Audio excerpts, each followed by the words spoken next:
नमस्कार, स्वागत है आपका इस बेहद खास विश्लेषण में। आज हम एक बहुत ही दिलचस्प सफर पर चलने वाले हैं। सोचकर देखिए, पिछले 50 सालों में उत्तर प्रदेश के समाज ने कैसे विकास किया है। और सबसे खास बात यह है कि आज इस बदलाव को हम किसी आम कहानी की तरह नहीं, बल्कि प्योरली सरकारी योजनाओं और नीतियों के लेंस से देखने वाले हैं। खैर, ये कोई साधारण सूची नहीं है, बल्कि एक समाज के आगे बढ़ने का पूरा ब्लूप्रिंट है।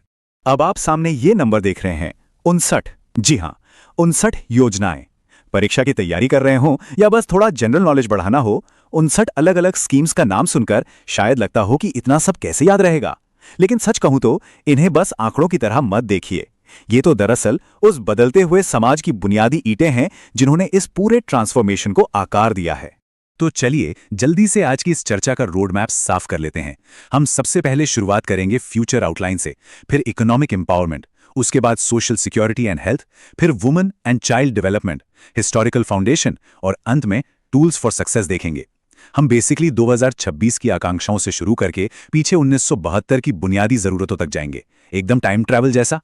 चलिए शुरुआत करते हैं हमारे पहले सेक्शन यानी फ्यूचर आउटलाइन से। यहां हम देखने वाले हैं कि 2024 से लेकर 2026 तक हमारी क्या ग्लोबल आकांक्षाएं हैं। इस टाइमलाइन पर जरा गौर कीजिए। 2024 में फाउंडेशन तैयार करना, 2025 में नए रोजगार इकोसिस्टम्स बनाना और फिर सीधे 2026 में हाई स्पीड कनेक्टिविटी लाए जाना। ये बिल्कुल क्लियर दिखाता है कि आने वाला दौर पूरी तरह से मॉडर्न इंफ्रास्ट्रक्चर और दुनिया के साथ जुड़ने पर फोकस कर रहा है। अब जरा इस प्रोजेक्ट को ही ले लीजिए, प्रोजेक्ट गंगा।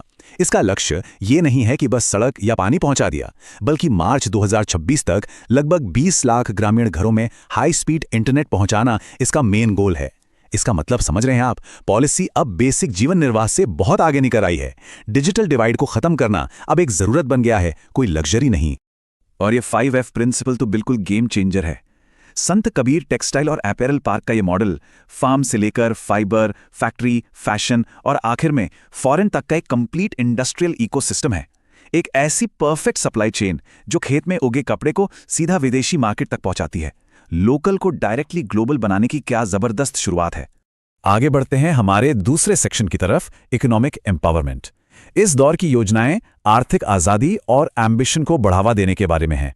आपने गोल्डन आवर के बारे में तो सुना ही होगा, किसी भी दुर्घटना के ठीक बाद का वो पहला घंटा जो सबसे ज्यादा नाजुक होता है। अगर इस एक घंटे में तुरंत मेडिकल हेल्प मिल जाए तो जान बचने की प्रोबेबिलिटी सबसे ज्यादा होती है। मई 2025 की राहगीर योजना इसी कॉन्सेप्ट पर आधारित है। लेकिन सबसे दिलचस्प बात क्या है पता है? इस योजना में मदद करने वाले को 25,000 रुपए का इनाम दिया जाएगा। ये सिर्फ पैसे नहीं है दोस्तों, ये एक शानदार साइकोलॉजिकल हैक है। देखिए, लोग पुलिस या अस्पताल के चक्कर से डरते हैं, मदद करने से कतराते हैं। ये इनाम बेसिकली उसी डर को तोड़ने और लोगों को तुरंत एक्शन लेने के लिए एनकरेज करने का एक जबरदस्त तरीका है। खैर, आर्थिक आजादी की बात हो और यूथ की बात ना हो, ऐसा कैसे हो सकता है?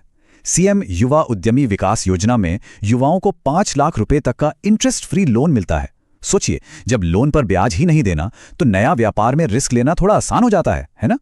ये सिर्फ कैपिटल देना नहीं है, ये युवाओं के अंदर एक डर मुक्त एंटरप्रेन्योरियल माइंडसेट डेवलप करने का तरीका है।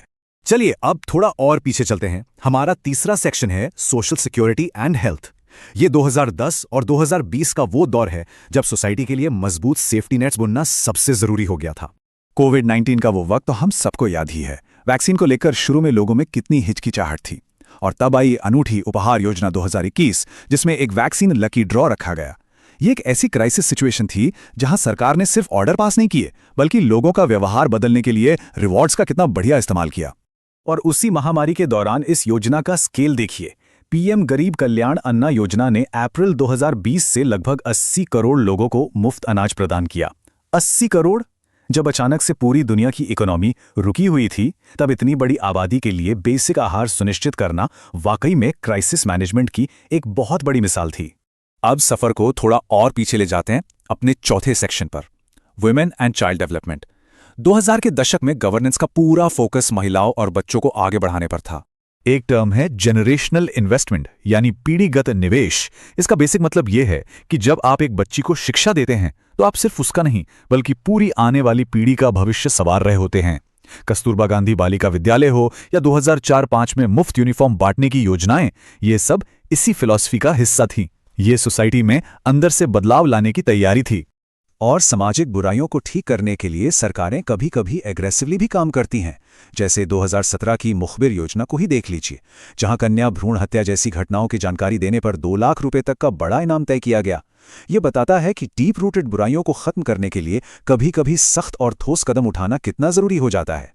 आइए अब पहुंचते हैं अपने 5वें सेक्शन पर, हिस्टोरिकल फाउंडेशन, 1970 से लेकर 1990 के दशक की तरफ। ये वो समय था जब नीतियां बिल्कुल बुनियादी जरूरतों पर फोकस करती थीं। अगर हम इन अर्लीस्ट पॉलिसीज पर नजर डालें, जैसे 1972 की स्वतंत्रता सेनानी पेंशन, 1981 में अनुसूचित जाति के लोगों को दुकान बनाने के लिए अनुदान और 1997 की बालिका समृद्धि योजना, इन सब में एक बात कॉमन दिखेगी आपको। उस वक्त के पॉलिसीज ज्यादातर डायरेक्ट ग्रांट्स और बेसिक पेंशन्स पर आधारित थे, क्योंकि सोसाइटी की तब सबसे बड़ी जरूरत इकोनॉमिक सर्वाइवल और बेसिक सहारा पाना था। अब आते हैं एक प्रैक्टिकल चीज पर, हमारा छठा सेक्शन, टूल्स फॉर सक्सेस। इन सभी 59 योजनाओं को समझना, परीक्षाओं के लिए तैयार करना आज के स्टूडेंट्स के लिए कैसे और आसान हो सकता है, चलिए देखते हैं। तैयारी की बात करें तो राइट रिसोर्सेज होना बहुत जरूरी है। यहाँ टेक्स्ट बुक ऐप के फायदे बिल्कुल आत्मनिर्भरता को बढ़ावा देने वाली इन्हीं योजनाओं की तरह हैं। विद्यार्थियों के लिए एक 1 पास सिस्टम है जिसमें 0 प्लेटफॉर्म फीस लगती है, यानी सिर्फ 1 पास से मॉक्स, नोट्स और डाउट सपोर्ट सब अवेलेबल है। और जो एग्जिस्टिंग यूजर्स हैं उनके लिए फ्री ऑटो अपग्रेड का फीचर भी है। बेसिकली आपकी प्रिपरेशन में कोई भी बैरियर नहीं आने दिया गया है। तो इतनी सारी चर्चा के बाद सवाल आता है कि इन सबका बिग पिक्चर क्या है? इन 50 सालों की प्रोग्रेस को नापने का मतलब क्या है? देखिए, अगर आप पब्लिक एडमिनिस्ट्रेशन समझना चाहते हैं तो ये जानना सबसे जरूरी है कि हम कहां से चले थे और समय के साथ हमारी प्रायोरिटीज कैसे बदली हैं। इस तुलना को ही देख लीजिए, आपको सब क्लियर हो जाएगा। 1972 में जहां पॉलिसी का फोकस बुनियादी पेंशन और जिंदा रहने पर था, वहीं आज 2026 के विजन में हम प्रोजेक्ट गंगा के जरिए ग्लोबल हाई स्पीड कनेक्टिविटी की बात कर रहे हैं। सोसाइटी की बेसिक नीड्स 5 दशकों में रोटी और सड़क से आगे निकलकर फाइबर ऑप्टिक्स और ग्लोबल मार्केट्स तक पहुंच गई हैं। इस पूरे विश्लेषण का निष्कर्ष इस एक कोट में छिपा है। ये सिर्फ एक सूची नहीं है, ये समाज के क्रमिक विकास का एक संपूर्ण दस्तावेज है। सरकारी योजनाएं वाकई में इंसानी प्रगति और सोच का आईना होती हैं। लेकिन यहां मैं आपसे एक आखिरी सवाल पूछना चाहता हूं। अगर पिछले 50 साल ऐसे थे, तो सोचिए आने वाले 50 सालों में टेक्नोलॉजी और पॉलिसी हमें कहां ले जाएंगे? क्या हम उस फ्यूचरिस्टिक सोसाइटी के लिए वाकई तैयार हैं?